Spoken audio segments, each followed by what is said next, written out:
everybody, and welcome to the South Carolina Planning for Dam Emergencies Collaborative Technical Assistance. For audio, please ensure that you're either connected through your computer audio or by phone. There is a phone number option with access code and password on the screen, but if you click up in your communicate option, you are able to toggle your audio options if at any point during our webinar today you need to change if you're using computer or phone audio.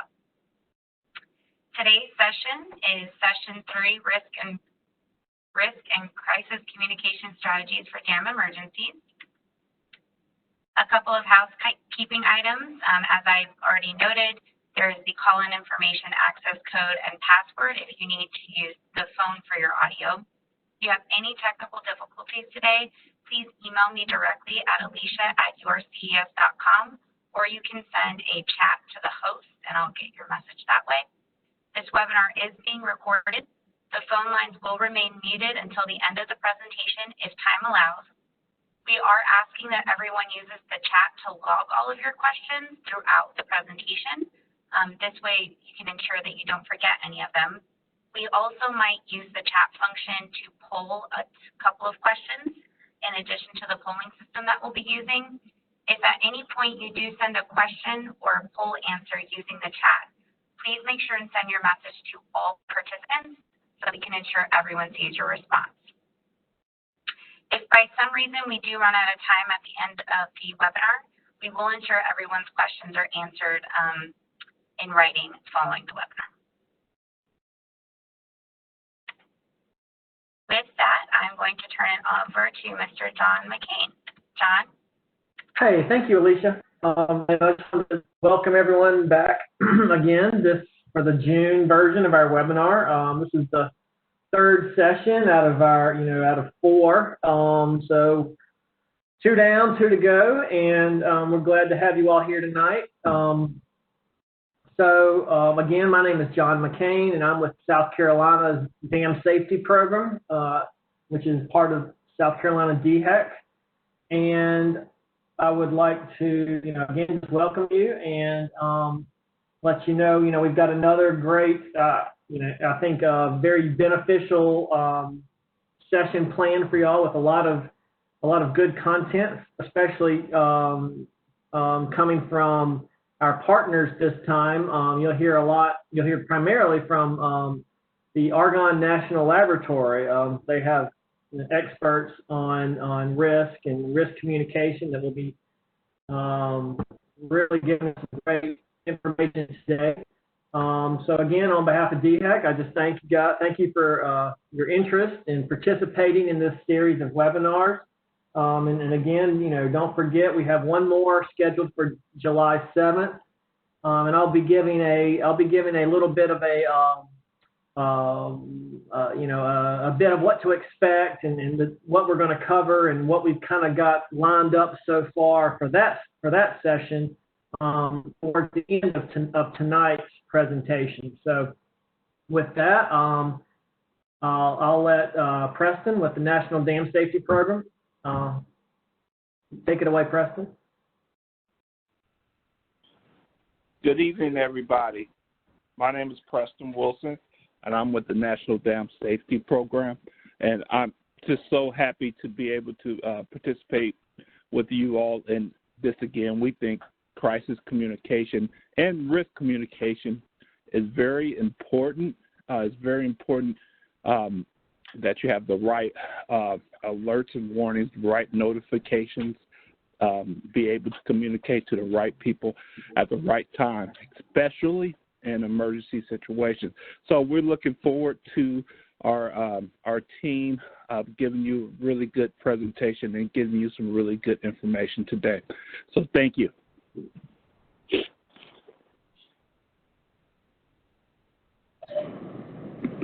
Well, good evening. This is Nick Slutzoff. I'm with the FEMA National Integration Center, and we partnered with the FEMA National Dam Safety Program in working and developing and delivering this TA, and also with our partners and contract to support from Argonne Lab. So just kind of keep this short. Welcome. don't be afraid to ask questions. And if you need additional information and you don't have a chance to do that here, please feel free to reach out to Alicia or any one of us you might see on your emails, and we'd be glad to help you as a follow-up. So, Katie, are you on for Region 4? Hi, this is Katie Goolsby Brown with FEMA Region 4 Dam Safety Program. Welcome to the third webinar in this series. We're excited to have this webinar. It's a great topic. It's an important topic. And I'm just glad for the team bringing this important topic here today. Thank you.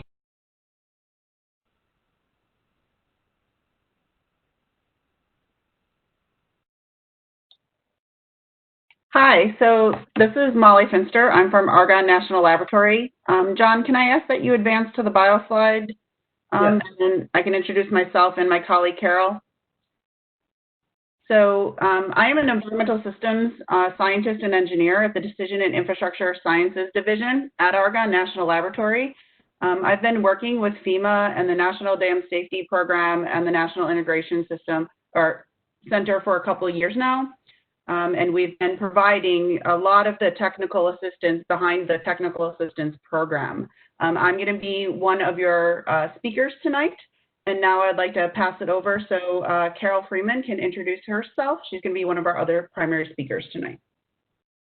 Great. Hi, this is Carol Freeman. I'm a senior emergency preparedness analyst within the decision and support system within Argonne.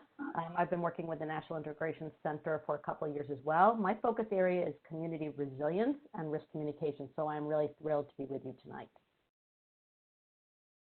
All right, thank you, Carol and Molly. And I'm sorry I kind of I forgot to show Preston and my bios, but I think everyone's seen that before. And Sandra Saylor Taylor with DHEC also.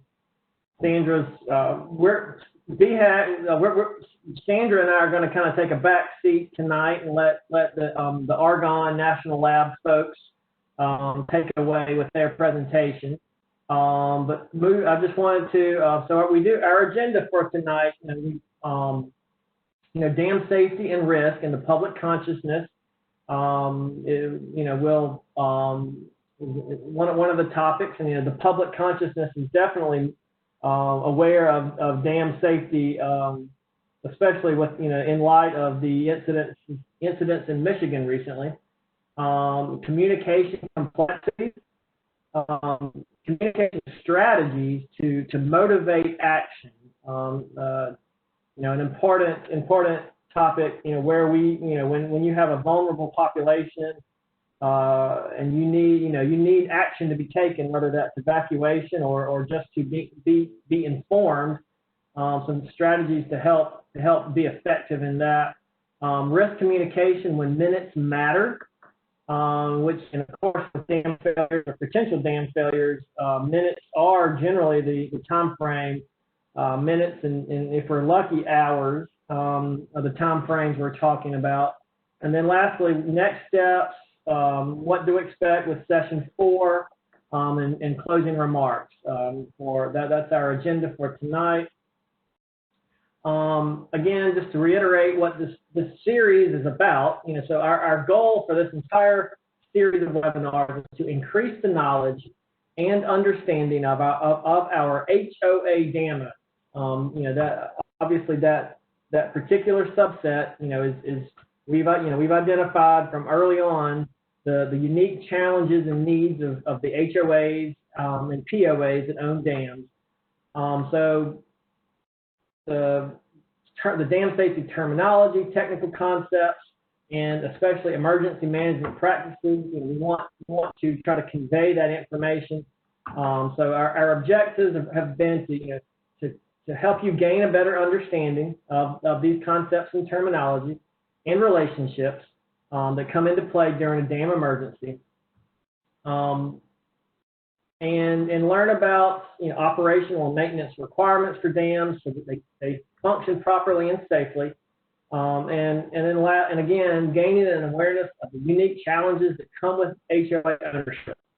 And I think we've accomplished a lot of that. We have more to go, but we're at the third of our 4 webinars, and then in July we will really try to tackle some of those unique considerations and challenges for HOA dam owners. But with that, let's see. So tonight, risk and crisis communication strategy. The outcomes that we hope to achieve is that the participants will better understand dam safety and risk in the public consciousness, to recognize and then to begin addressing the inherent communication complexities for dam populations, to identify opportunities to move HOA members to take preparedness action, and then learn more about public alerts, warnings, and notifications for dam emergencies. So with that, I'll turn it over to Molly, and take it away, Molly. Okay, thank you, John. So as dam owners and operators, any of you may be called upon in a time of crisis to provide critical information on either an evolving or imminent incident, or possibly to relay that information to your member communities. So as John just mentioned, tonight we'll be walking you through some of the fundamental principles and methodologies that form the basis of effective risk and crisis communications.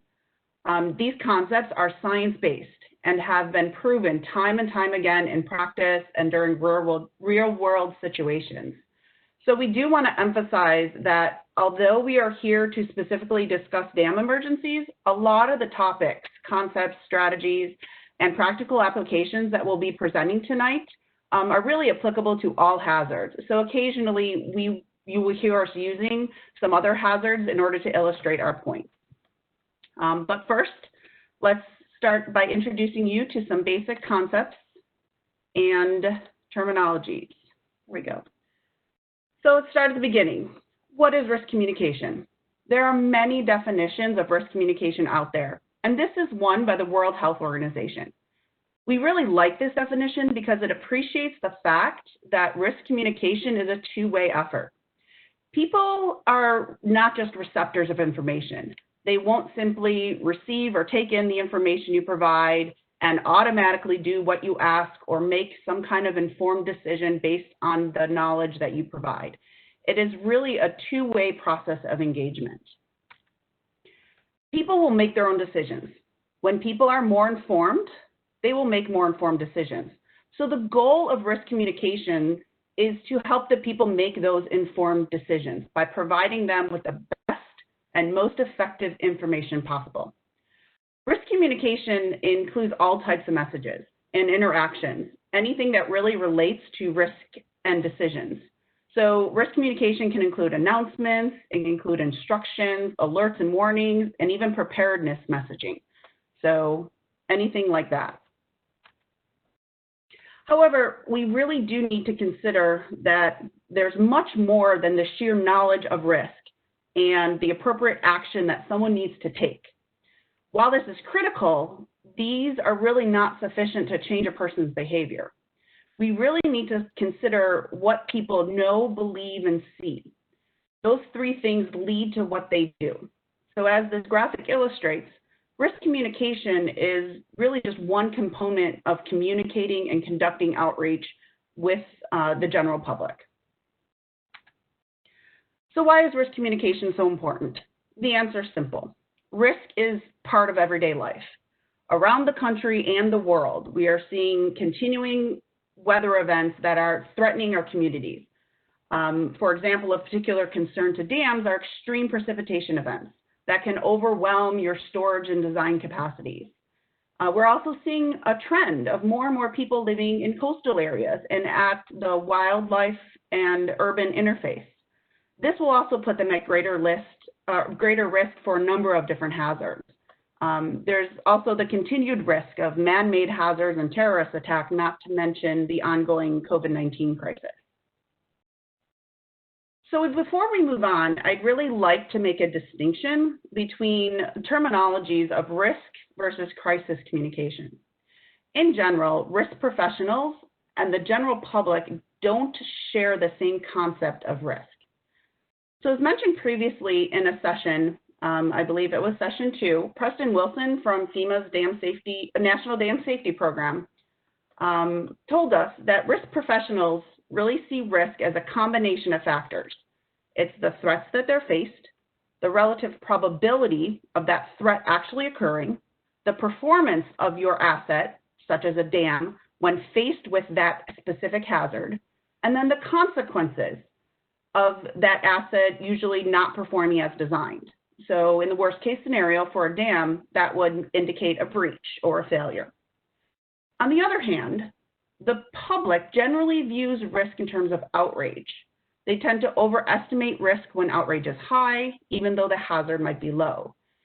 In other words, when people are angry and frustrated, they tend to perceive a hazard as high, whether it is or not. So alternately, when outrage is low and people are calmer, they tend to perceive a hazard to be low, again, whether it is or not. So this graphic kind of illustrates this concept where hazard represents the technical side, meaning whether you are in danger or going to get injured or worse, and the outrage represents the non-technical side or the human reaction. So as mentioned before, the goal of risk communication is to enable people at risk to make informed decisions by telling them the information that they need to make those right decisions. On the other hand, crisis communication, although a form of risk communication, really has a much more specific goal of motivating people to take immediate action while also managing the fear factor.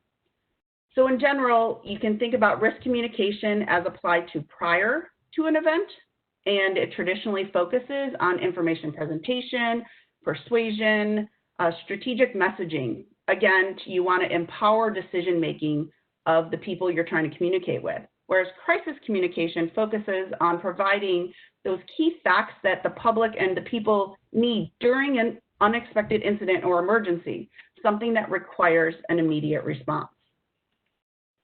So what's our take-home message here? Information saves lives. This is not rocket science. Managing and messaging really needs to be effective, efficient, and timely in order for you to make an impact. It also needs to be focused on the right target audiences. You need to make sure you're getting to those who need that information quickly so they can make those best decisions about their life and their safety, whatever the situation may be. So we'll be presenting tonight a number of strategies as we move through the session to help you understand how this is done. So let's now talk about public perception related to risk. So I have a poll question for you, which I believe Alicia should pull up for a second here. Based on what you just learned, do you think public perception of risk equals actual risk? So please just respond yes or no in the box there. So again, we'll take a minute for everyone to respond. So let me repeat the question. Does public perception of risk equal actual risk? So Alicia, I'm not seeing the actual poll responses. Do you have them? I have to close the poll first. Okay. So we'll leave it open for a few more seconds. Do you see if most people have responded? Yes, I'm watching that. Okay.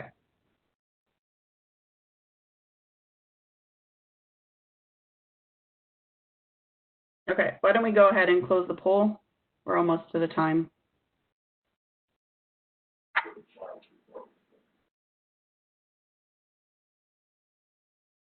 So do you have a response, Alicia?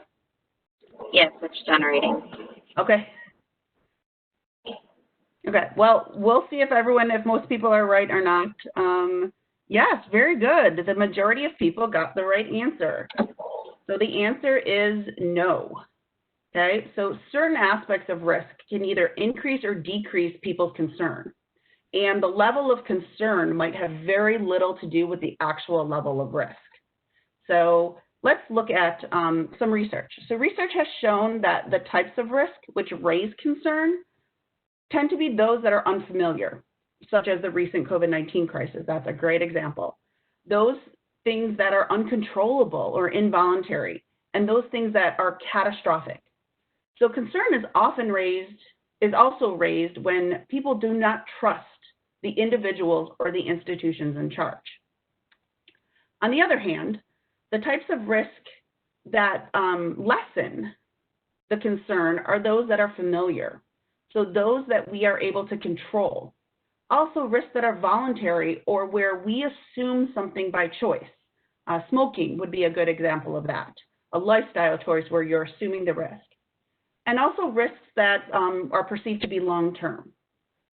So when your concern is also decreased when you trust those that are in charge. And we'll revisit this concept of trusting those in charge a little bit later in the presentation. So now let's think about risks or hazards that really are of most concern to you, possibly about your dam. So based on what you know about the people in your community, do these hazards mean that you need to raise the level of concern in your community, or do you have to calm people down? To help put things in perspective, really just start thinking about the differences in perception related to risk. So looking at a risk of a hurricane compared to the risk of a car accident, or even contracting the coronavirus. So sometimes as risk communicators, we need to increase people's concern. Other times we need to calm people down.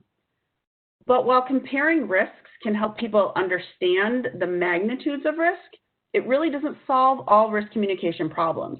So next we're going to be looking a little bit more closely at identifying some of those complexities that exist within the communication space.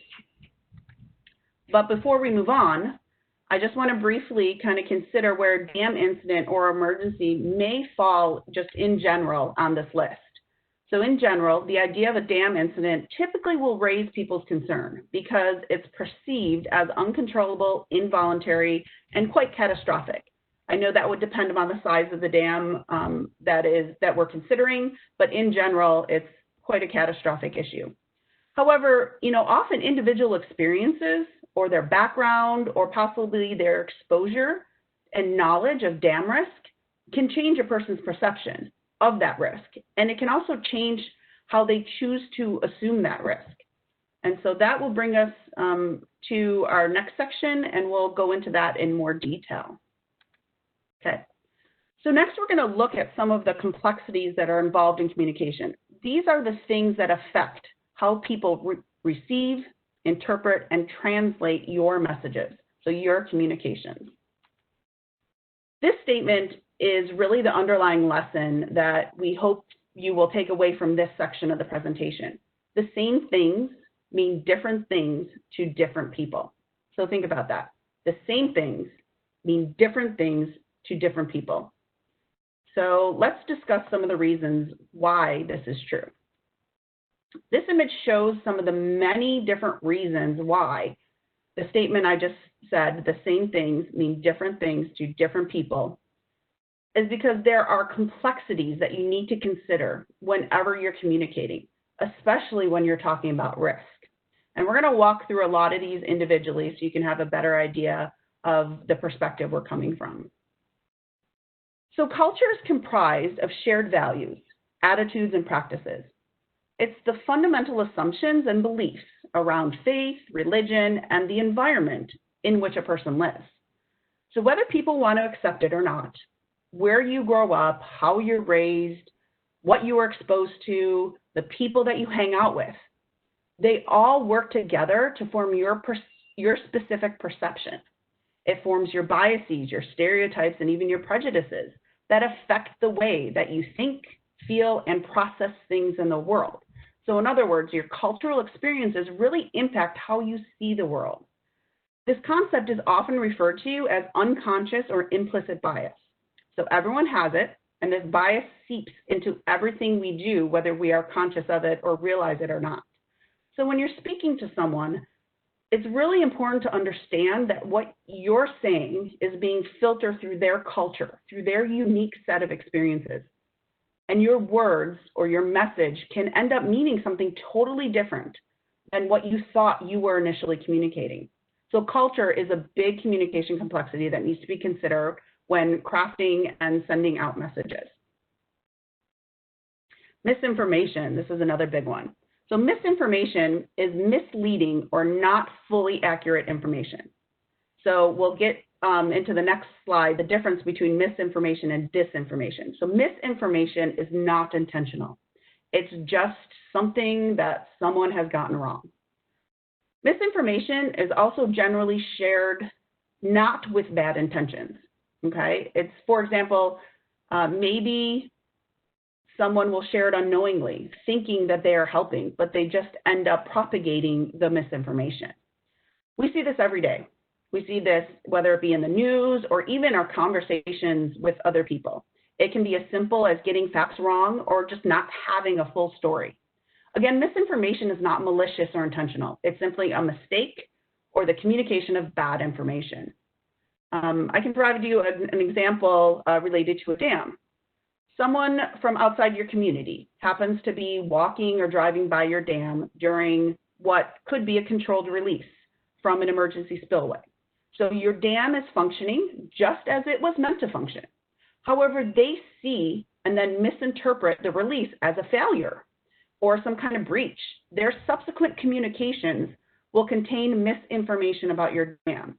In this case, the individual just does not know or understand enough about the dam or the design to really understand how it's supposed to work.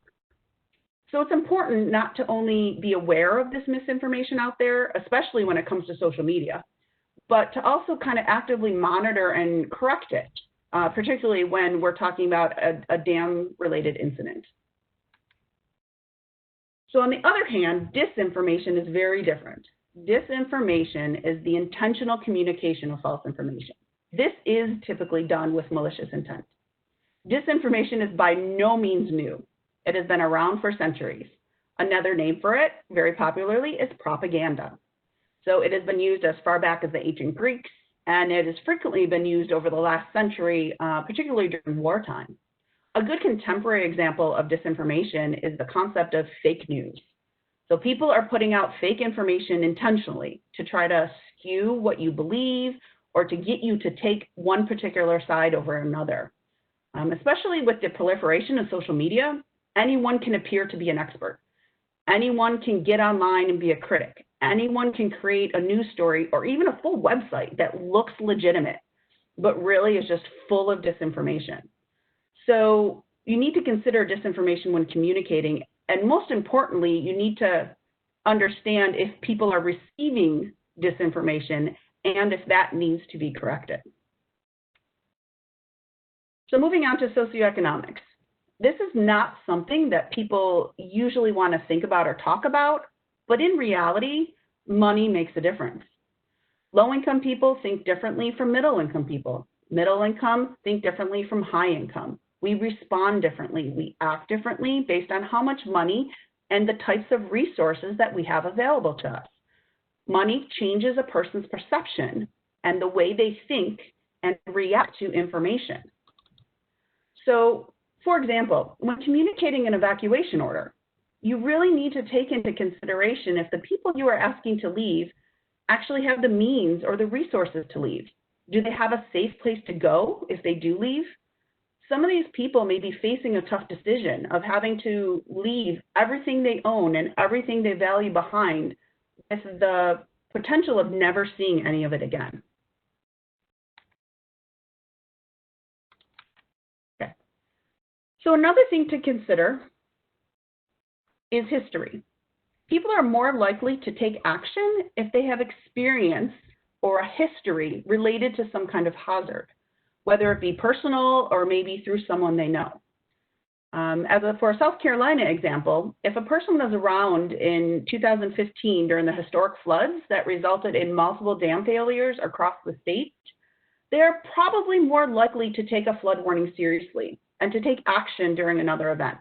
If that experience is lacking, then people's initial reaction to an unknown event is typically one of denial or disbelief. The thought that this can't or isn't happening to me. So that's where history kind of works in the reverse, and it will decrease someone's action. So consider someone who is possibly frequently asked to evacuate due to a hurricane threat. After a few false alarms, they may be more inclined to ignore subsequent warnings because in their experiences, it has been proven that the system can be wrong. So, you know, thinking of someone's history can also shape people's perceptions and then as a result, their actions. Another thing to look at is literacy. This is another really, really important one, especially when you're talking about a diverse population, because literacy includes language proficiency. So in the US, I have a few statistics on this slide. There are about 32 million adults, which would be ages 16 and up, who cannot read. And there's about 14%, that's about 14% of the US population. And of those other 86% that can read, more than 20% of them cannot read above a 5th grade level. So to put things in perspective, I'm hoping there might be a few Harry Potter fans out there. Harry Potter is written at about a 7th grade level. So when it comes to English proficiency, the US, according to the US Census Bureau, 41% of those who speak a foreign language at home reported that they speak English less than very well. So as communicators, we really can't take literacy for granted. You need to know who makes up your community, where they live, and there's a lot of data out there that can tell you this information. But more importantly, when preparing, or especially when trying to convey a message during a high stress or an outrage situation, you just need to keep things simple and straightforward. And we're going to discuss in the next section a couple strategies to do that. So moving on to everyone's favorite topic, politics, which is a big one right now, especially in an election year. So since 2000, 18 new political parties have been established. And if you think about some of the shenanigans that are going on daily in the news, it's really obvious that especially in today's political climate, the same things mean different things to different people. We'll kind of leave it at that and just understand that political sensitivities are another thing to keep in mind when you're crafting and sending out messages. Okay, when looking across generations, research has shown that different generations value different types of communications. So I want to open a poll question here. We're going to ask you just in general. I know that there are differences. Please respond to what generation you fall into. I want to get an idea of this audience. And we'll give you a minute to respond. And please don't get bogged down by these age groupings. This is just one version of the general ranges of how generations are binned. And actually, I will go to the next slide, which gives years, which is a little bit easy to look at. Then we won't worry about your age. So, but research has really shown that looking across the generations, different generations value different types of communication. And so we're almost done with our time. And then what I will show you next is just some of the results, and you can see where you fall in and if you agree with whether you prefer these types of communications or not. So it looks like Alicia is processing the results. Okay, so while that is processing, I'll go ahead and, oh, there we go. Oh, a lot of baby boomers out there and a few Gen Y. Okay, good, it looks like. So let's look at where you fall. Looking at generational preferences, we can see that the older generations typically value face-to-face or written forms of communication. So direct mail, surprisingly, is not dead yet. According to a Gallup survey back in 2015, which I realize is a little dated, but it's only 5 years old, around 56 of individuals over age 65 looked forward to checking the mail every day. Other age groups ranged from about 36 to 45%, so it really was also apparent in the other age groups also. The younger generations tend to value more of a tech-based delivery. It's really hard to find anyone from these younger generations without a smartphone or some other type of digital device, typically on their person. And then looking at the youngest generation, which is not listed in this chart, but was referred to as Generation Alpha on the previous slide, which I'm glad to see we don't have any in that generation because that was 7 years and under. They were really born as digital natives. They know how to swipe before they can wipe. So another interesting thing to note on this graph is that for full-time workers, even looking across the different age groups, commute hours and radio are really still a good bet. So adults over the age of 18 consume almost 2 hours a day of radio during their commute time. Realize that's probably less in the more recent months with the stay-at-home orders, but in general, you know, the same trend would apply when we go back to commuting. And also, although numbers are declining as different streaming services and online viewing come to, but the majority of adults also watch live TV. So really understanding these communication complexities around the generational differences and their preferences and the different methods that they really appreciate being communicated in will help make sure that your message reaches its intended audience. So let's talk a little bit more about the different news channels and platforms from which people receive their information and the biases that go along with those. So this is a media bias chart that illustrates some of the many different platforms. By no means is it all inclusive, but it gives a broad range of the different groups that are out there that present the news. So each of these sources are skewed toward a certain point of view or a certain belief system. So in addition to the medium in which the information is consumed, the medium being print versus TV or versus some kind of digital device, the source of the information should be considered. There's also an interesting recent trend in the news media toward infotainment. So this is where the purpose is more for entertainment than information delivery. So both where and how a person receives information can change or enhance their individual perceptions or their implicit bias. It really can impact how they respond to and act upon the information that they receive.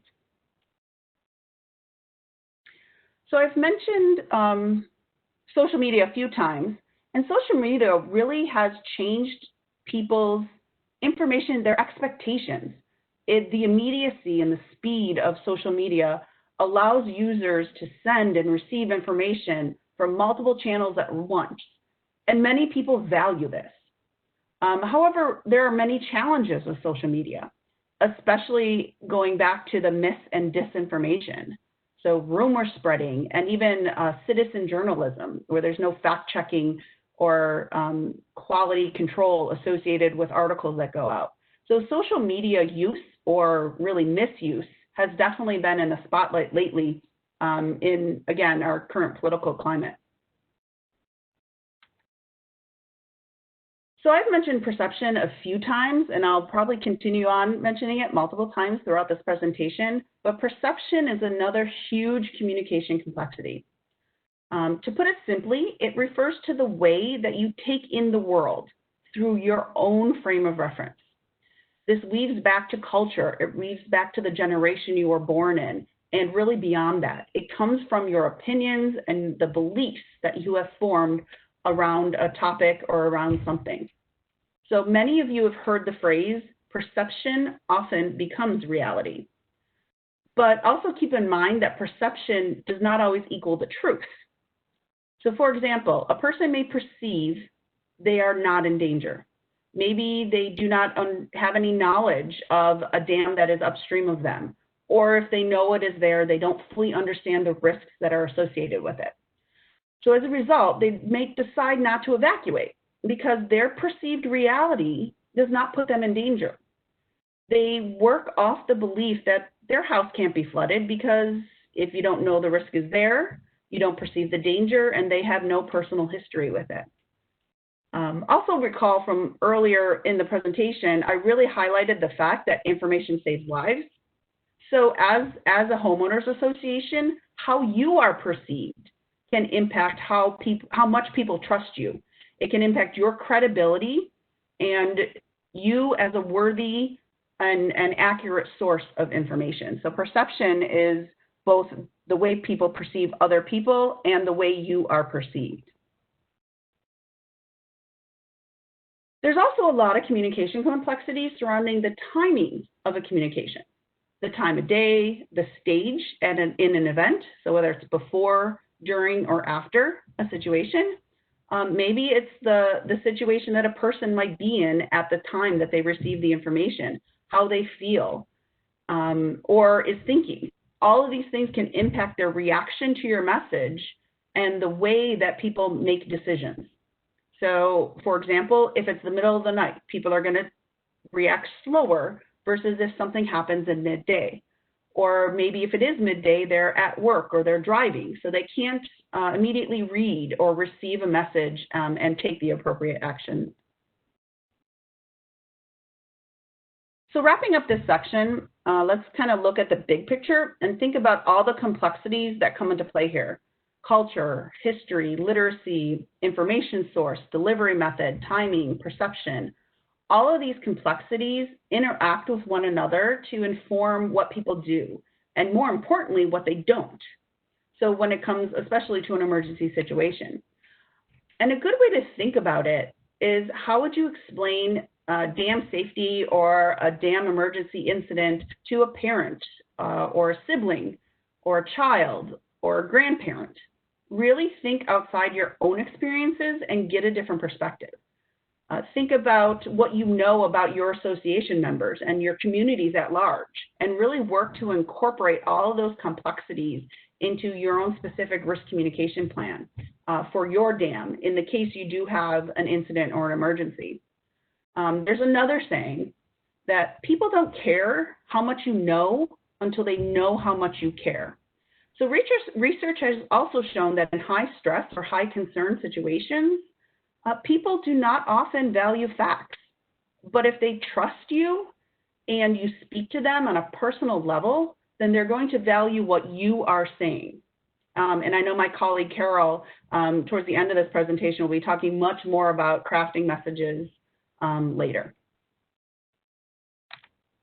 Okay, so moving on to some strategies that you can take to motivate people to take action when you do send out messages. So in order for your message to really be effective, you need more than just the right message. You need to make sure you have the right message. That is very important, but you want to make sure the message gets communicated by the right messenger across the right channels to the right people. And we'll go into each of these a little bit more detail in this section.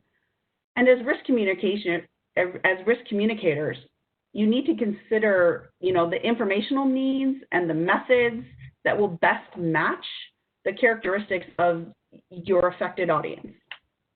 So let's talk a little bit more about the right people part of this. So in other words, we want to look at your target audience. How do you figure out the makeup of your target audience and who you need to communicate with? Well, taking a look at demographics is always a great place to start. How many languages are spoken in your community? What percentage of the population speaks those languages? Are there populations or groups of people with either access or functional needs? This can include the elderly or the disabled. Who are those people in your community that are less likely to take action if an alert or a warning actually goes out? People who have special communication needs require information to be presented in specific ways. These groups include special needs populations such as hearing or visually impaired, the physically or mentally disabled, people who depend on support animals such as guide dogs, those who have limited English proficiency. And also think about seasonal workers, tourists, or other transient visitors who might not have access or be exposed to the information that is typically provided through your more traditional local channels. Also, who are your community leaders and your social media influencers? These are the individuals or the groups that have the biggest presence or following, such that when they talk, people will listen. These individuals help you get your message out and motivate action. Finally, consider the communication footprint of your community. How many people are in your community, and how do they prefer communicating? How do they like receiving information? Think about what they respond to the best and most often. Likely you have already or hopefully tried to communicate with them on a non-emergency basis. So is it email, face-to-face, social media, or possibly the phone? Really make sure to take those kind of preferences into account when you craft a communication plan. So consider your audience when developing messages. Okay, consider their psyche and their emotional state. So when you send a message out, are they likely feeling shock, fear, sadness, disgust, anger? Are they worried about losing everything? Or maybe they're distracted because they're more concerned about a loved one that might not be with them, such as a child at school or a parent in a long-term care facility in the other county. So really, as described in the last section, people's cultural background, their social status, their income, their race, their personal history with an event or hazard type will influence the way they receive, interpret, and translate your message. So revisiting and expanding a bit about the topic of literacy, here's an example of an actual alert that came out as a tweet. So let me read it. A strong majority of forecast models are now in agreement on a track farther away from the United States East Coast. We are becoming optimistic that the Carolinas and the Mid-Atlantic states will avoid the direct effects from Joaquin. However, we cannot completely rule out the direct impacts along the East Coast, and the residents there should continue to follow the progress of Joaquin over the next couple of days. So this isn't a poll question, but just think in your mind, do you think this message had its intended impact on the community members that it was sent to? Probably not, and the response to this tweet when it was reposted definitely exemplifies that. So although there's really good information in here, it is way too technical. This is actually written at a college reading level. So we've gone way beyond 5th grade, 7th grade, high school. We're at a college reading level right now in this message. So when you add that to the fact that the time of day that this message was sent was 1 o'clock in the morning, it's really not surprising that the reader went back to bed without taking any action. So we need to think about and really use just plain language, simplify things. Using the smallest words possible is often a very easy way to do this. So, this slide shows many, many different examples, but for just as a few quick ones, help versus facilitate, size versus magnitude. There's a famous quote from Albert Einstein that if you can't explain it to a 6-year-old, you don't understand it yourself. So keeping language simple and straightforward, more people will have the potential to understand your message, especially in times of high stress or high concern.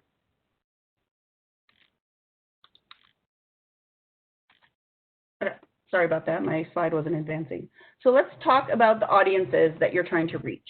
So what are your priority populations that you might have within your community? And I kind of touched on this a few slides back, but your priority populations are really those that face greater challenges in taking preparedness actions. So such as the elderly or those with special needs or those with fewer or less resources available to them.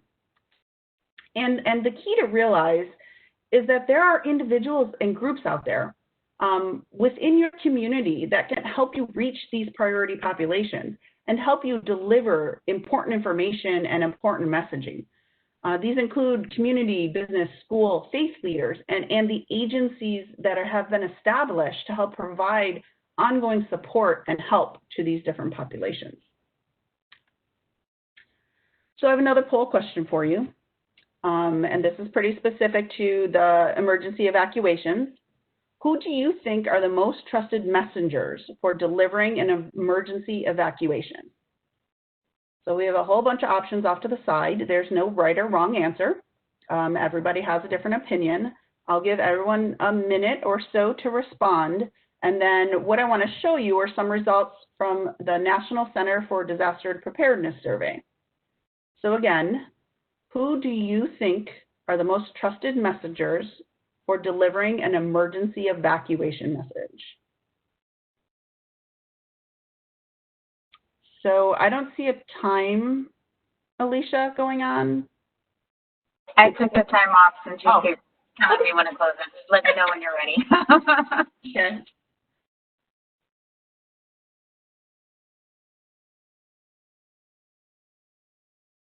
Okay, go ahead, Alicia. We'll see what the answers are.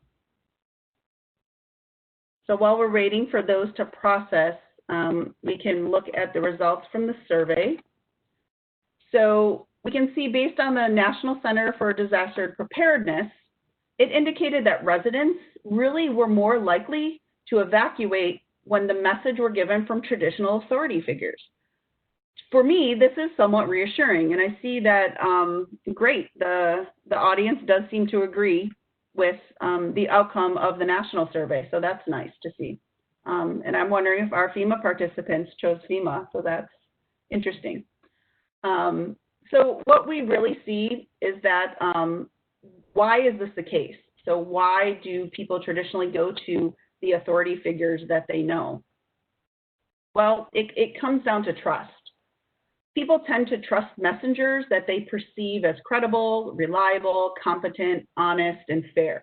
So a lot of, whether it be the sheriff or the mayor, they're elected officials, they are elected by the community, subject matter experts. FEMA is a whole group of experts when it comes to an emergency. So it ties back to trusting the messenger and back to the communication complexities that we really discussed earlier.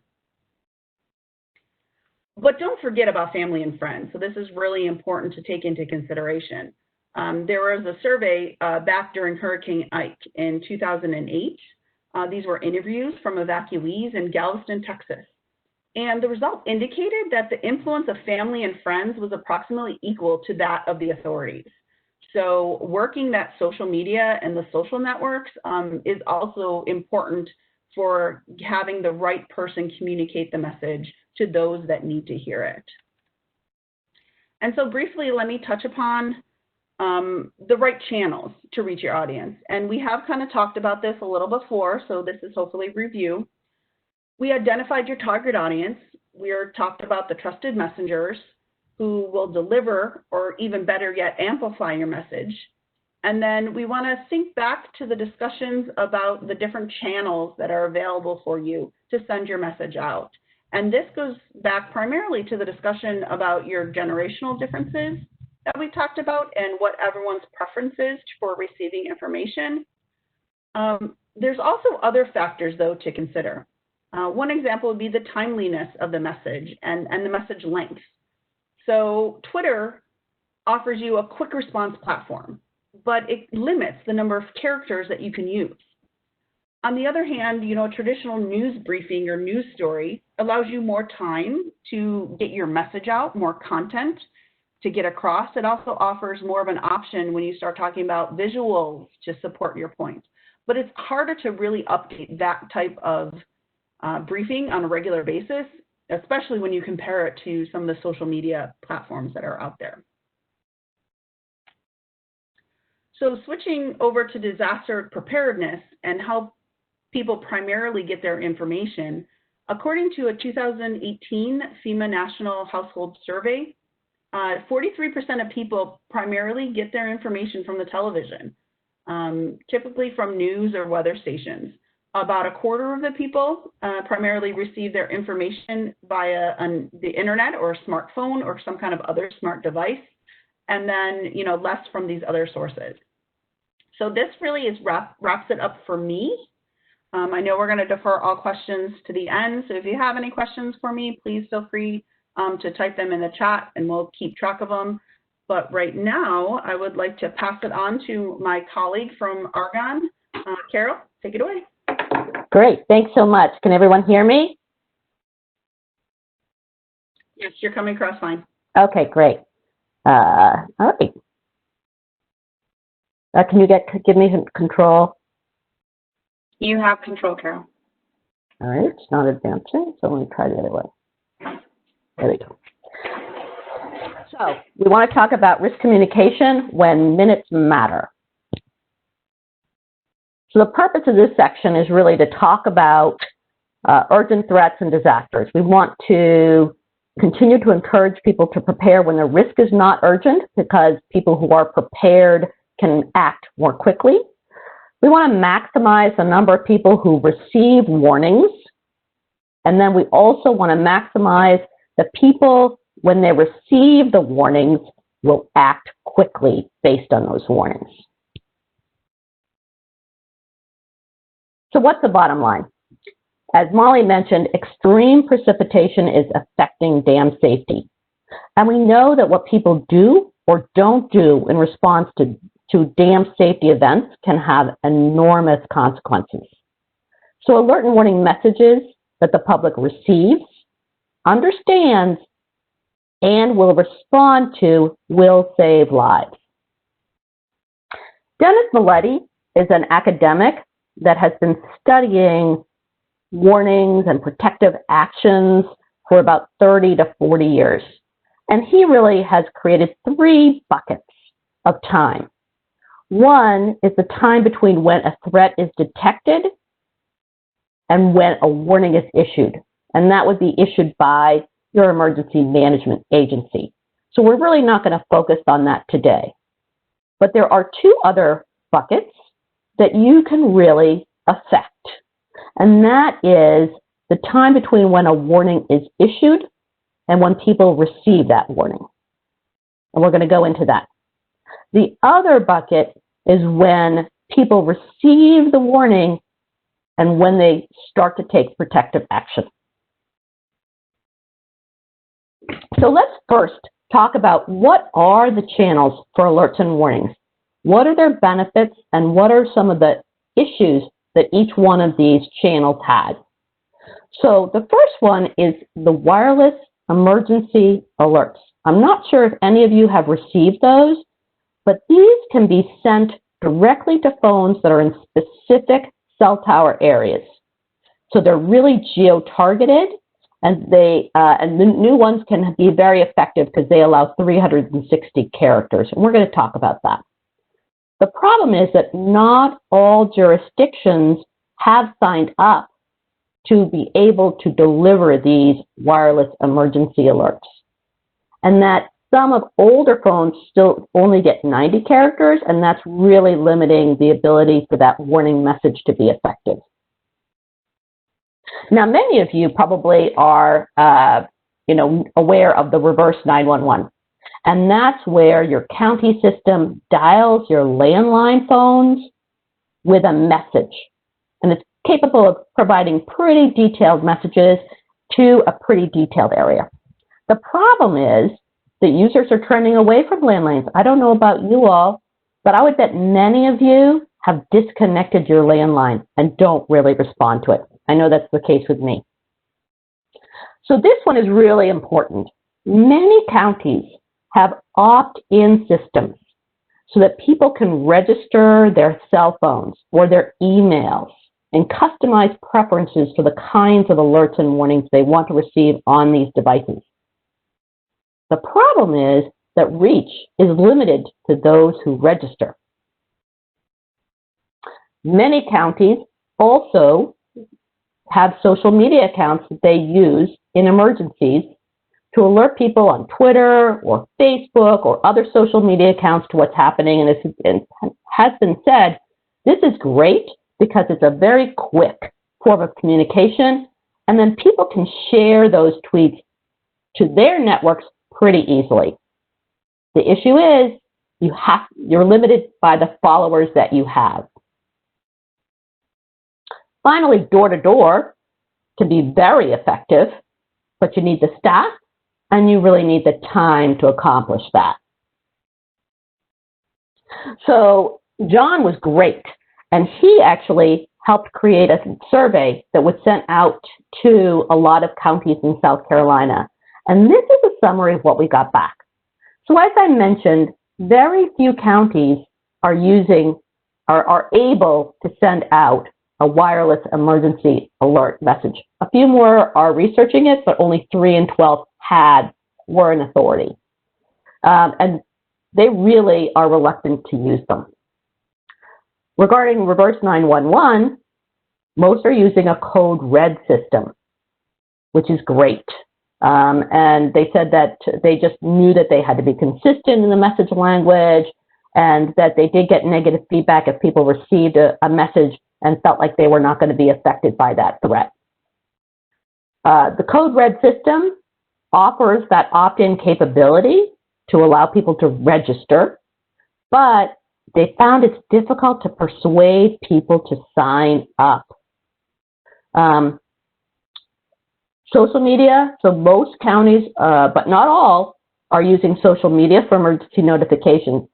And we've seen in the past, when we've done some research on this, that when 1 or 2 counties are not using social media, and you have a regional issue, like you have a hurricane where you're going to see inland flooding from that, and some counties don't have that, that is a real problem for them. So to encourage emergency management agencies to all use social media in an emergency would be really important.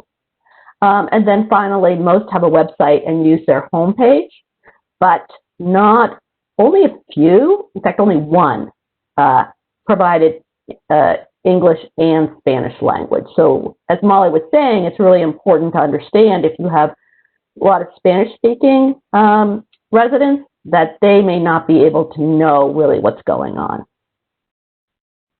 So we wanted to ask a quick poll question. We want to see how well prepared you all are. So could you answer the following? Are you signed up for your county alert system? Have you opted in? So go ahead and take a few minutes there.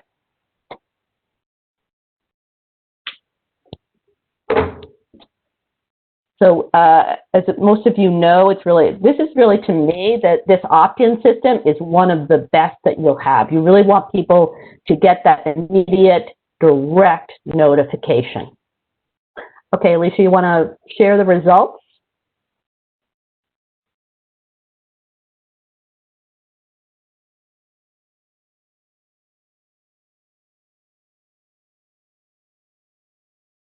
And then I'd like you to think about, and when we see the results here, do you think that your community is going to represent that you're a representative of your community?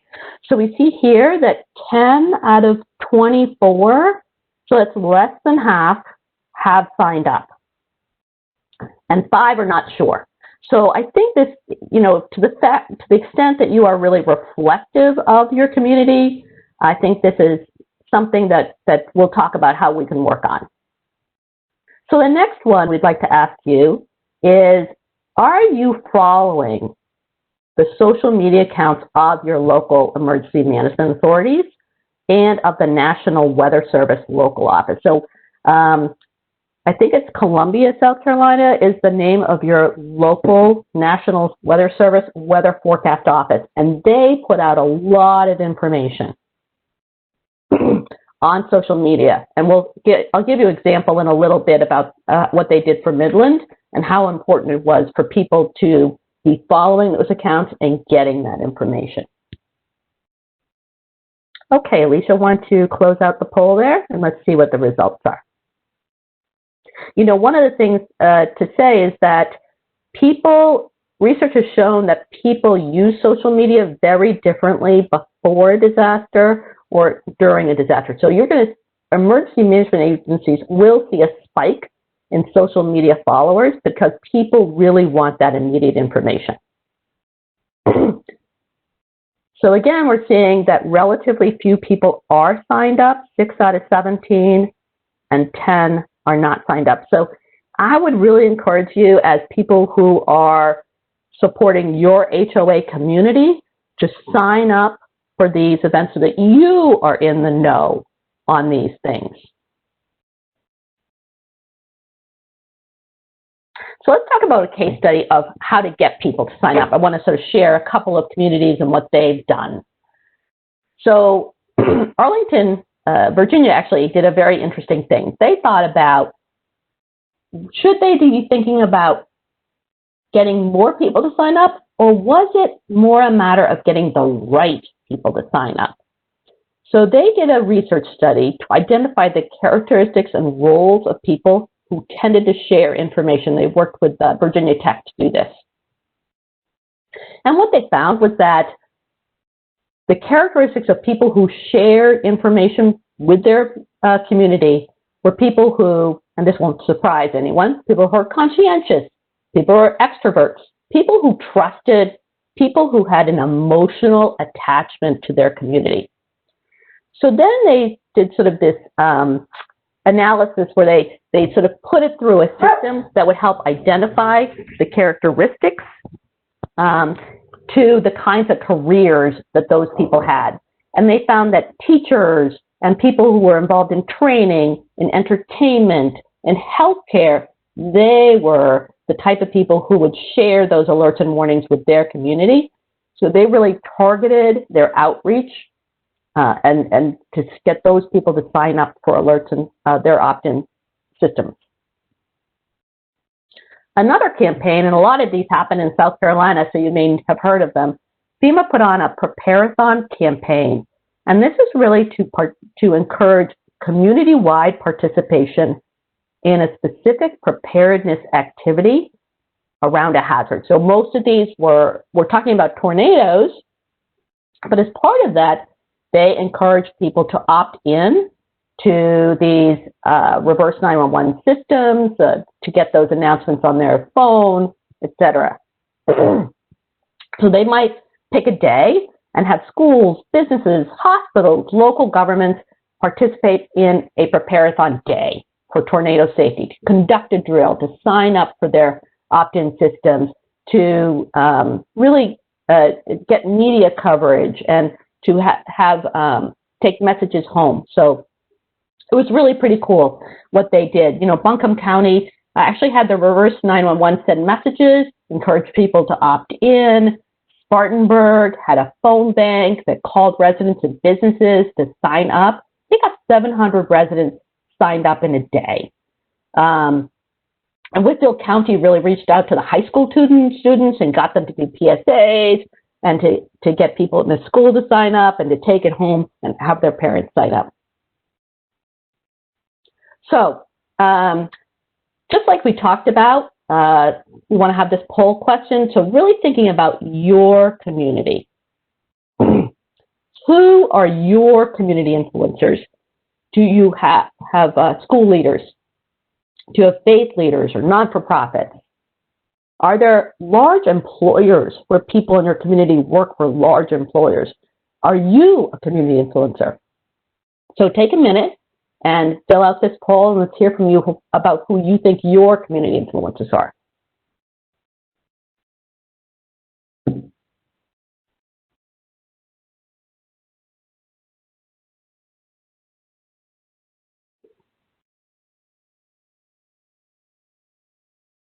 And then we're going to talk in our next slide about what you think these people can do. So be thinking about that as we finish the poll.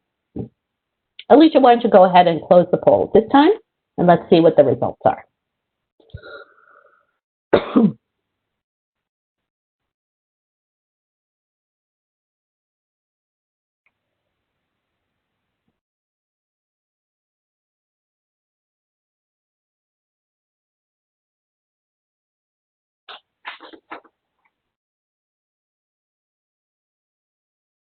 All right.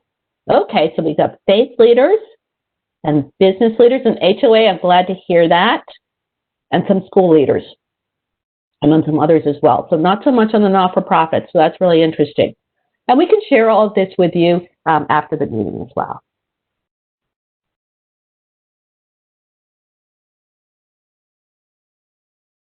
Okay, so that's the down button's not working anymore. Okay, so we want to use the Q&A function, not the chat function, to get some of your ideas on how we can really increase your community residents to opt in. Not everybody, but just your HOA community residents. How do you get more of them opting into your county's opt-in system? And I'll have some ideas for you, but Alicia, do you want to describe how people should be using the Q&A? Yeah, so we're having some issues with the chat function. So if we could just pivot, and if you could send your responses via the Q&A, either to the host or all panelists, Altius is easier. I can then share the response back so everyone sees it. We're not quite sure why it's not allowing us to share today. But that's okay. We're going to share for the system. So if you have a response, please put it in the Q&A as though you're asking a question. And I see that Sandra just put in newsletter. Perfect. And did you say that people will be able to see them or that we'll share them with them afterwards, Alicia? Yeah, if you could just read them out on the screen when you see them, if you want people to see the answers, or I can put them in a chat so everyone can see it as well. Yeah, I can't see them actually, so I can't read them. I don't know why not. I just see the poll. Well, here are some ideas as you're thinking about. Again, people talked about schools. So research has shown that households where students brought home preparedness information are more likely to be prepared. Also, businesses came up. I think they were the biggest one at 9 out of 22. So employees, when they're exposed to preparedness activities, information at work, are more likely to be prepared. HOAs, I would be, we don't have, if you could put this into your, the Q&A function, I'd be really interested to know if you all are currently holding community events where you could share information.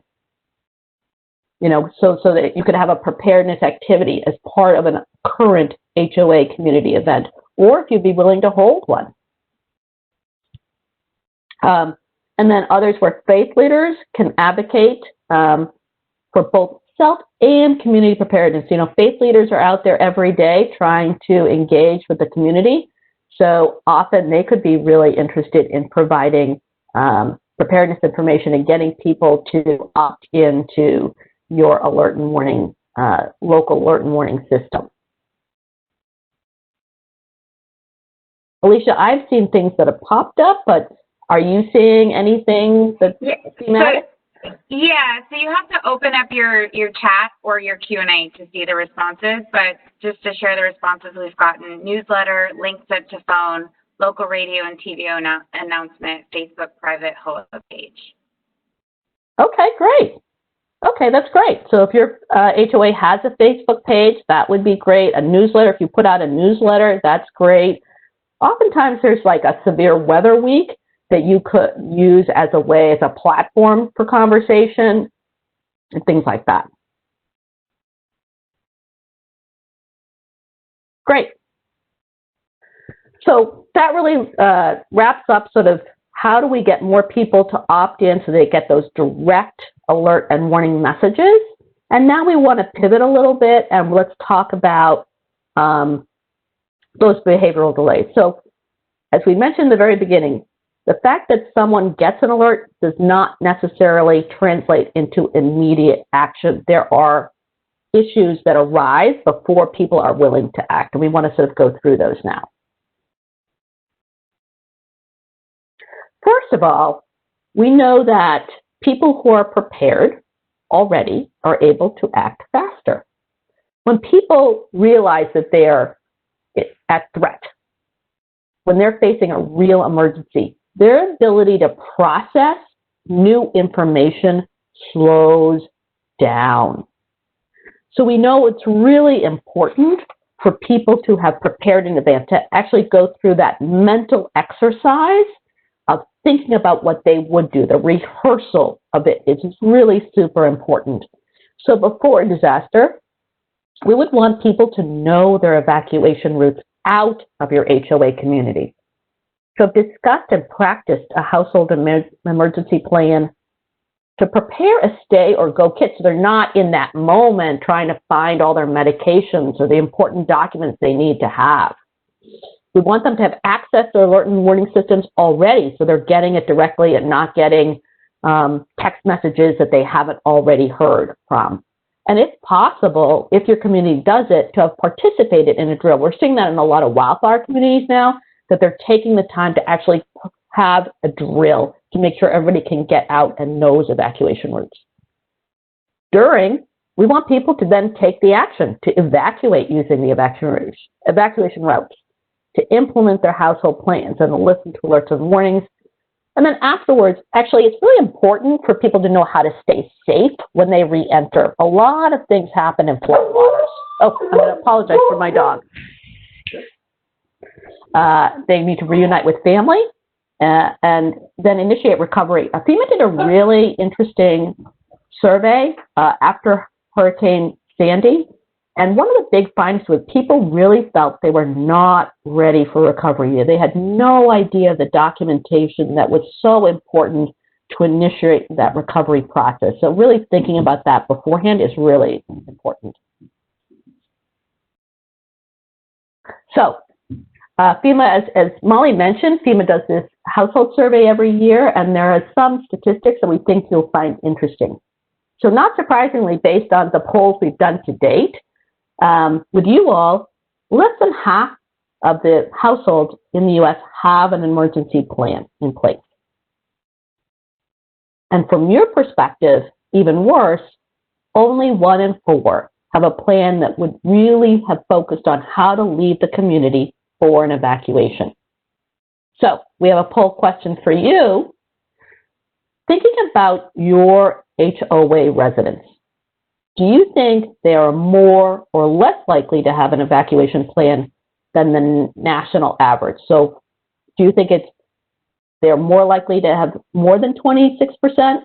Or do you think it's going to be about the same, about 1 in 4? Or do you think it'll actually be fewer? Let's see what you have to say.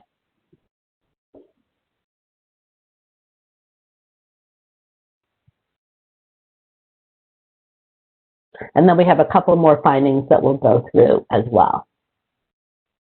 Oh, good Lord. 14 out of 21. So you would think it's less likely. It's going to be lower than 26%. Well, we're going to see why that's so important in just a second. But here are some other data points as well that we think are interesting. So back to that go bag we talked about. Less than half have emergency supplies ready packed so that they can grab them in case of a quick evacuation. And think about that from, a dam safety standpoint. When really minutes do matter, they have to be better than that. And finally, Molly talked about this a little bit. Not everyone is going to be able to get out based on their own resources. There could be households where there are people with access and functional needs, or the elderly who are no longer driving. 20% nationally said they would need help with transportation in order to leave. But think about your communities for a second. Are there people in your communities that would need help?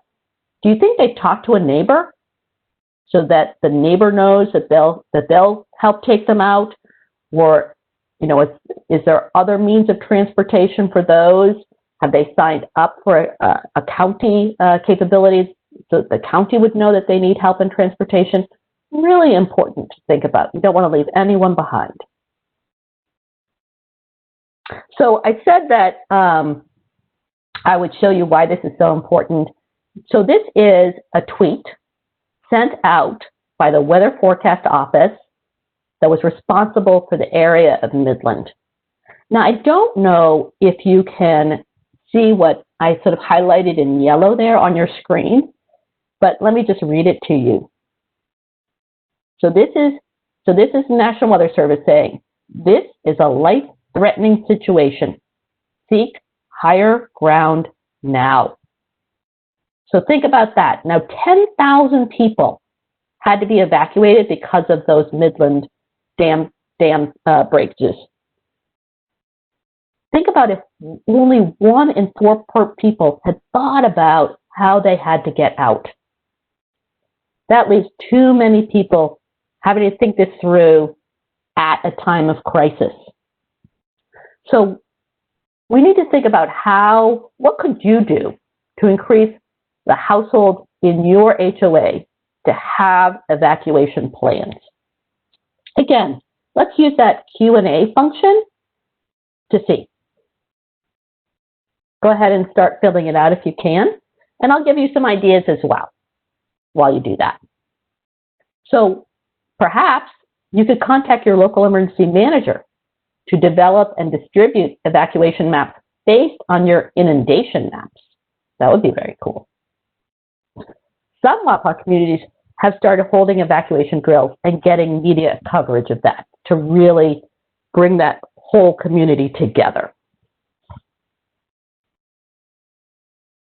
And then another, and I think Molly brought this up, you know, if people have had experiences with dam safety events, then you could use the anniversary of those events to remind households that they are at risk, the risk is real, and they should prepare now. Or they could use timely events that are happening, like what happened just recently, to remind people that they are in a dam community and that they need to be prepared in advance. Alicia, what are some other people saying? We've got emails to all HOA members, get new boards, LOL. Okay, great. Well, I think, you know, if you have emails or if you have a Twitter account, I think getting people to follow you, but think about, like, are you holding functions? Could your local emergency manager come to a function, hold an event that really talks about this, bring in your National Weather Service forecast office? Carol, we did just get another response. Says my HOA is outside of the inundation area from upstream lakes, tough sell. Okay, well, knowing where your HOA is relative to the dam is a really important part. And if, you know, if they're at a lesser risk, then I certainly understand that. Okay. That was great. Thank you so much for participating in all of these chats, etc. So finally, I just wanted to briefly touch on those alert and warning messages, because you, as the lead HOA, may at some point in time want to send out a message to your community. So it's really important to understand how to design a message to be most effective, because people do not automatically act on warning messages. So we have to convince them to do so. So how do people react to alerts? And again, this goes back to a lot of research that has been done on this. People, and Molly touched on this, people can attach different meanings to a message. So, for example, people do not understand necessarily what shelter in place means anymore. For tornadoes, shelter in place can mean one thing, but for you know, an active shooter or in this coronavirus, sheltering in place can mean something very different. So people can be confused about the message. It's really important to use that plain language, that those messaging having shared meaning. But people also do not tend to believe a risk is real. They really want to confirm it. Sometimes they actually want to see a visual cue on it. They have to believe the risk will affect them personally.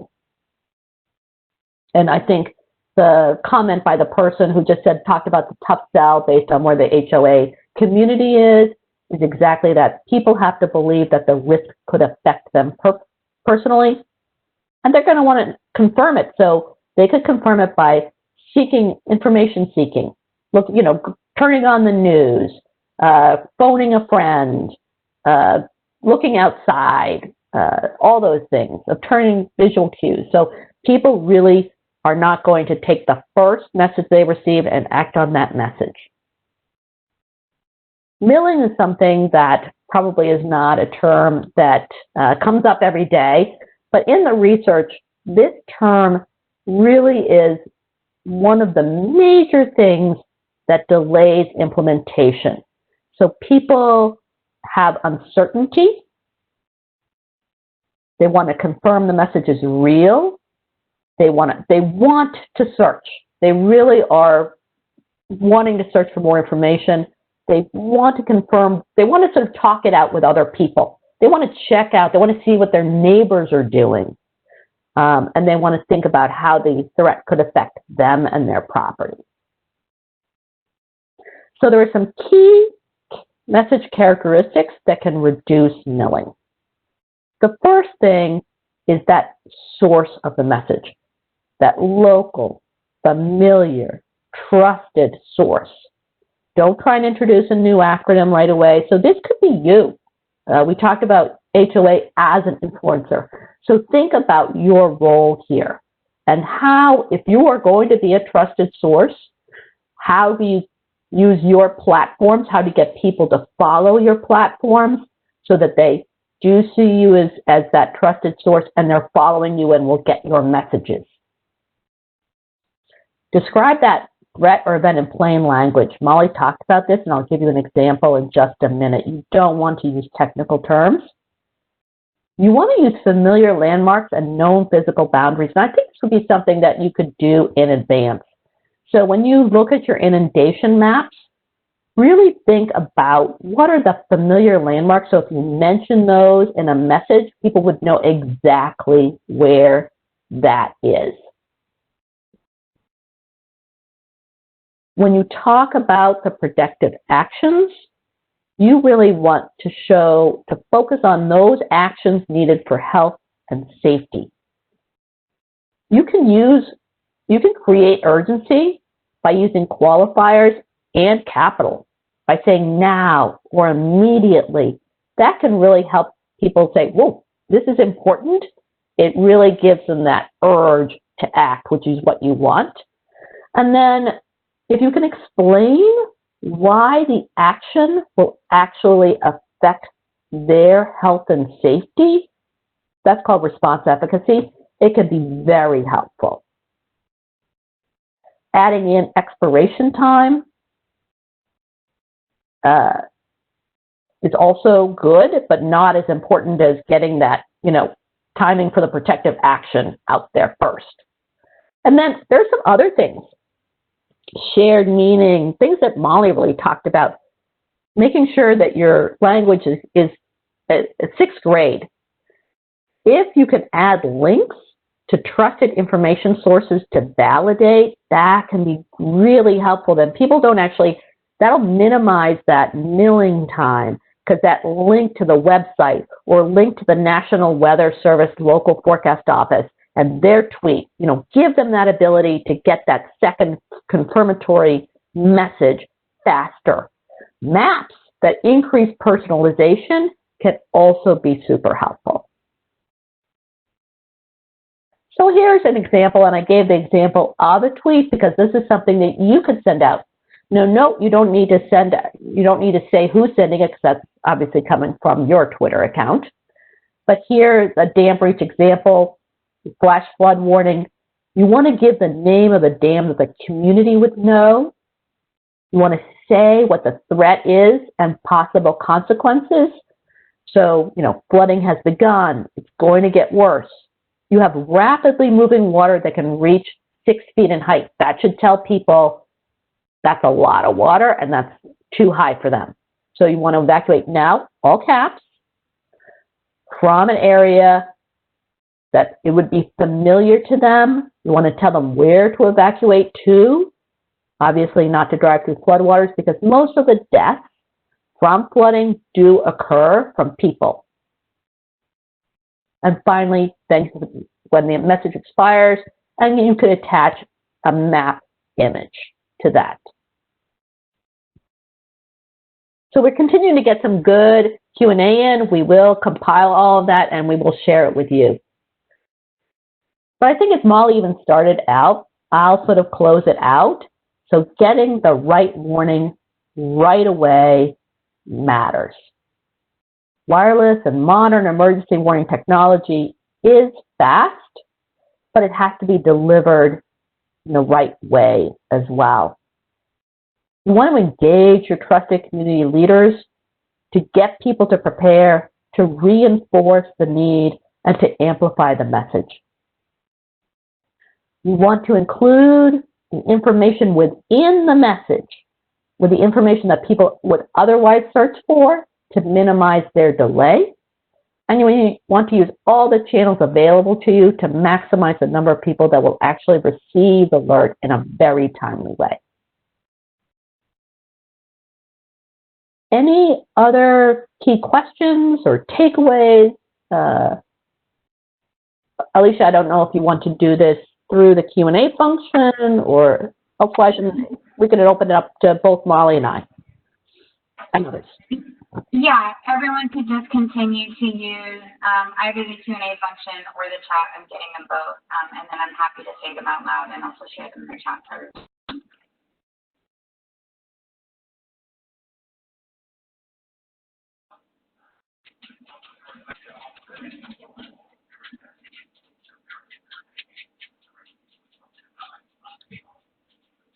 So maybe we can kind of move ahead with some closing while people are thinking about questions they might have and kind of revisit it. Okay, sounds good. Molly, thank you, Molly. And so I appreciate Molly and Carol, you know, all their valuable information and what they've shared with us today. You know, I think it's definitely a, you know, again, as we've kind of drilled or kind of reiterated throughout this series of webinars, is that this is all a team effort, and, you know, no one is in this alone. And, you know, and communicating the risk or communicating when a crisis occurs is, you know, is a team effort, and how to best, you know, convey those, you know, the urgency and the and to get quick response, you know, is something that, you know, DHEC and your emergency management support system, you know, and you know, FEMA, and you know, everyone, you know, we're all trying to, you know, figure out the best way and how, you know, to reach the vulnerable populations that, you know, that are maybe downstream or at risk from our dams. So, you know, so it's, again, you know, DHEC wants to be kind of the, you know, kind of, you know, create those relationships and that collaboration between, you know, your county emergency management, maybe your city emergency management, and even the state emergency management, on the, you know, on what the, you know, what, you know, first off, what their capabilities are, you know, maybe, you know, what your county can do for you, and then how you can, you know, be best prepared with a, like, you know, with a good EAP, and a good effective EAP, and that knowledge of your you know, who's vulnerable and what population, you know, you need to communicate with. So, you know, this has been very valuable information. And again, you know, DHEC, you know, we are always, you know, available to help with, you know, with customizing your EAP, with customizing your communication, you know, whether that's, you know, communicating risk, communicating a crisis. So you know, let's take what we've learned today, and, you know, and let's all kind of figure out how we can, you know, go forward and improve, and just, you know, and up our games, you know. But so anyway, so again, long story short, a lot of valuable information today. So I hope everyone will think it over, and definitely give us. Let's see your questions. You know, feel free to add questions if there's anything from today that wasn't clear. And so so next, you know, we do have one question in the chat, John, before you move on.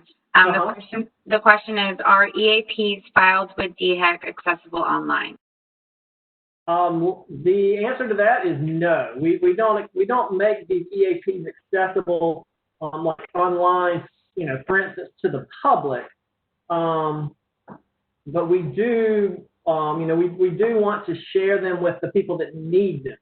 So no, they're not accessible, you know, just freely to the public. You know, we do have to protect. I mean, they are considered sensitive information. The inundation maps, though, just the inundation areas, are available through the DHEC, through the Dam Safety Programs website, and we have a GIS website that you can see the inundation areas. The full EAP document, though, is considered a sensitive document. My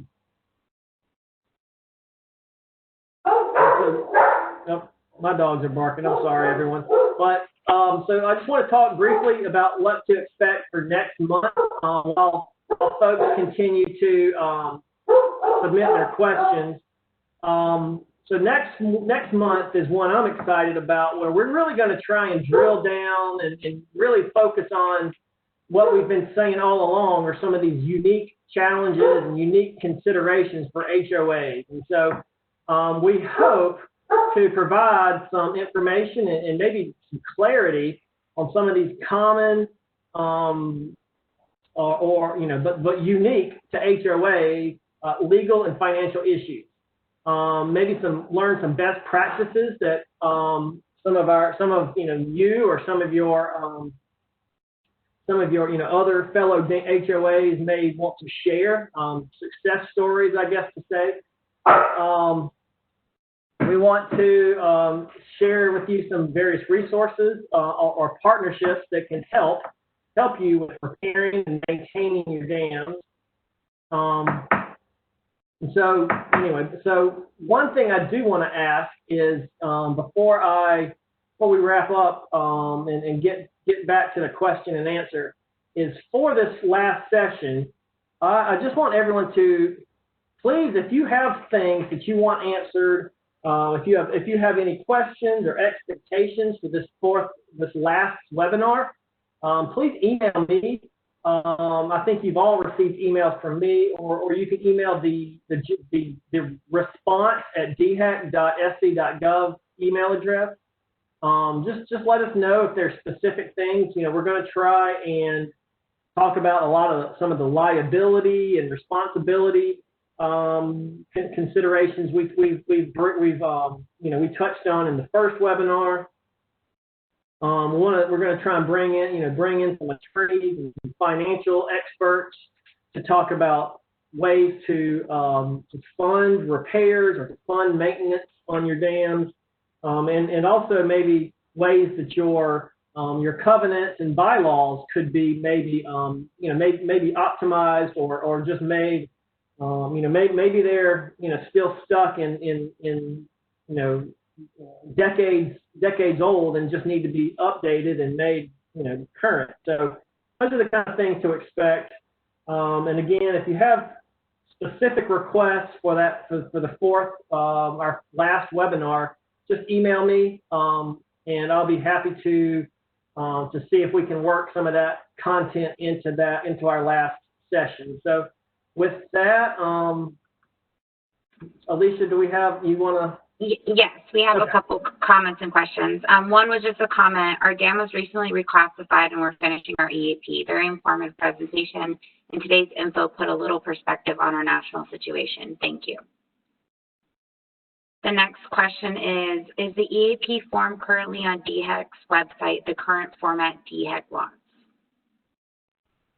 That is a good question, and that's the problem.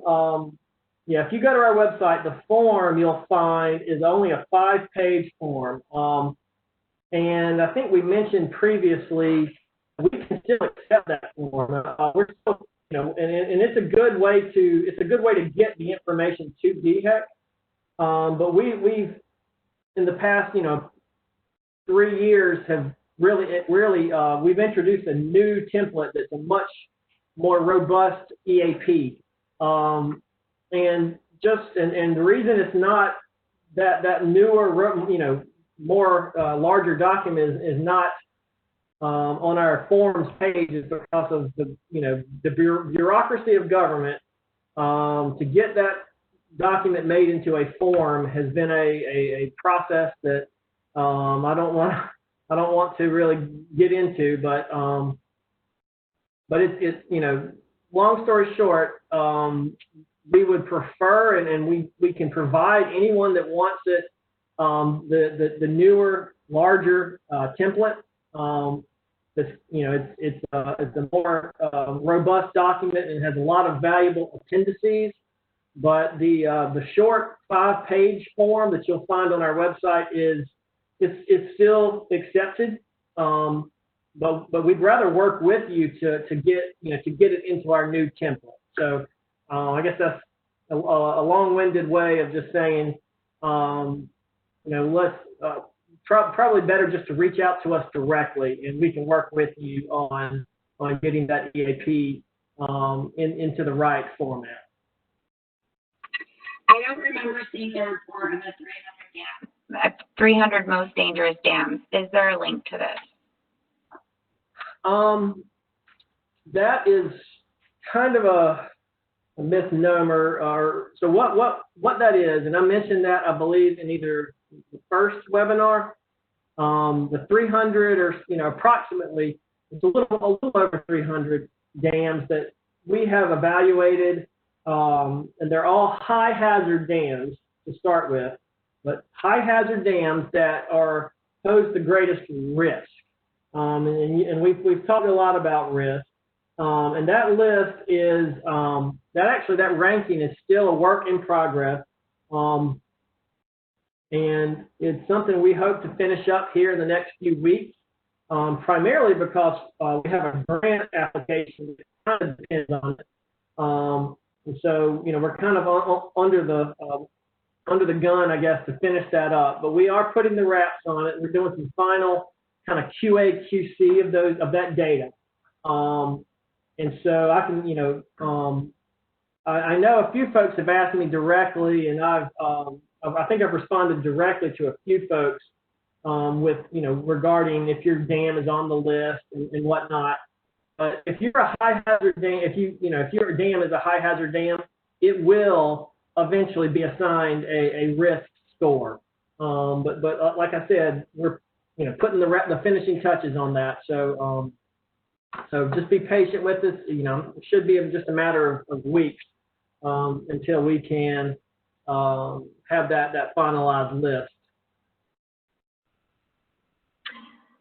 Here is just a comment that was shared. Our local DHEC engineer provided a great go-by Word document by email. Very helpful. Thank you.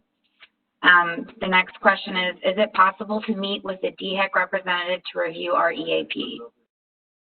Oh, yeah. So regarding the previous comment about the Word document, I have a feeling that was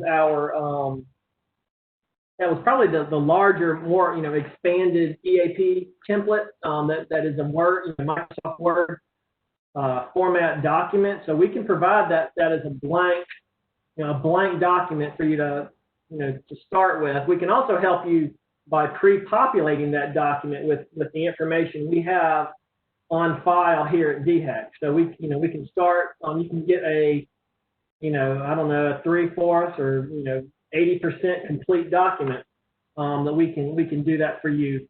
And then lastly, the question about meeting with the DHEC representative to review your EAP.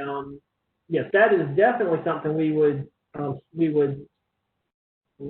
help to arrange, and if possible, we would even like to, depending on your situation, include your county or local emergency management folks. So almost as a to really figure out and customize it to your specific circumstances. But your regional DHEC engineer is your best first point of contact for that. And our central office staff can also help. We have a lot of resources to help dam owners with their EAP.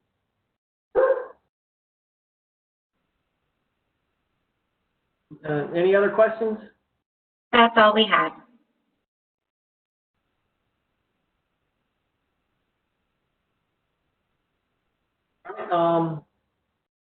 So I guess wrapping up, if you do need your continuing ed units, your 1 hour CEUs, here, so each attendee must fill out a course evaluation and provide general contact information.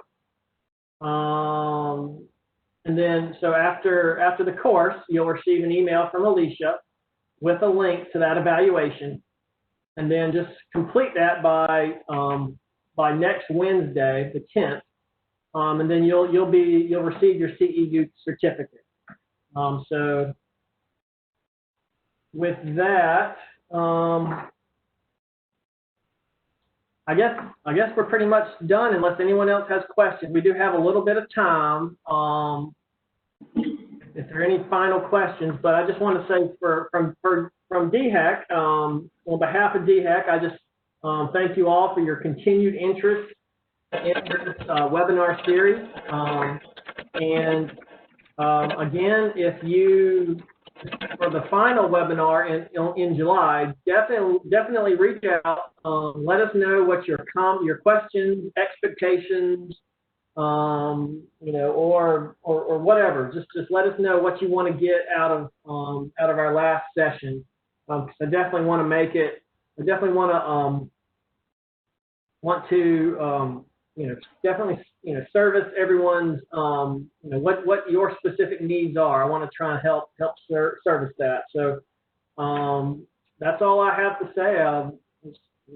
Good night and see everyone in a month.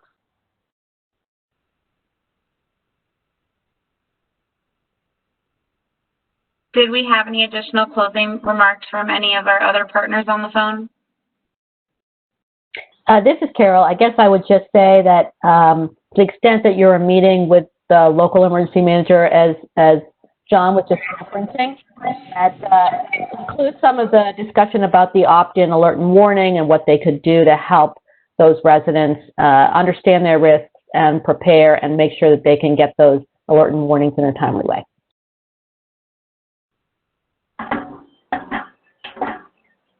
Hi, this is Molly. And also keep in mind that if you do have any questions that you think of, and we will be sending the slide deck out for your reference, please feel free to reach out to John. He has the contact information for both Carol and myself, and we're happy to get you some additional support or information depending on your particular needs.